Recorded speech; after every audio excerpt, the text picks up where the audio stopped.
So, may nag-comment nga about nga sa ating video or yung ginawa kong mini vlog about nga dun sa aking day 1 ng radioactive optic scan ko. So, yun daw yung maganda kasi papauwiin.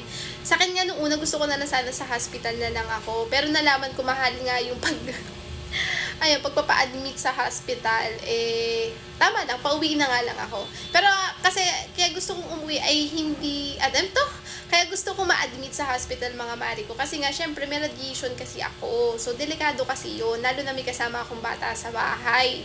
Yung iba nga daw nito, sabi nung doktor na nakausap ko lang dun sa Philippine Heart Center, ang sabi niya, yung iba nga daw nag-aano pa sila, nagre-rent daw sila ng condo, nagre-rent sila for 1 week or di kaya 2 weeks na pag-isolate nila. Pero kasi kami kagandahan lang, meron kaming extra na kwarto. Yun nga lang, wala kaming extra na comfort room. Isa lang yung comfort room namin. So, ang system namin ngayon, yung anak ko, naihi siya sa kanyang potty train. So, yun ang rules namin, huwag muna siyang umihi doon sa aming toilet bowl.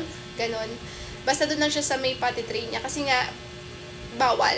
Lalo na yung liquid na ilalabas ko, yun kasi yung delikado, yun yung may radiation. So, kasi kapag nag-undergo ka ng radioactive IUD, so dapat iwasan mo yung mga senior, yung may mga kapansanan, yung mga buntis, tsaka bata, kung di ako nagkakamali, yun yung mga dapat iwasan talaga. So, nung una nga sabi ko, gusto ko na lang sana i-admit na lang ako sa hospital kasi nakaka-stress.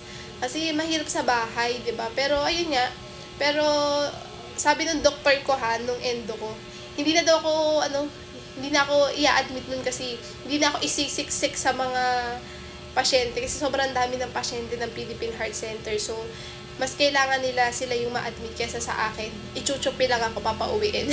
So, ayun.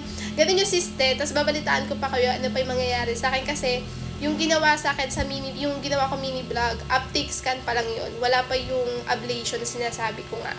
Yun yung paiinumin na ako nung gamot na magiging dar na ako. Di, joke lang. Yun yung magpapahinto sa overactive na pinuproduce ng aking thyroid gland. So, ayun. Bye-bye.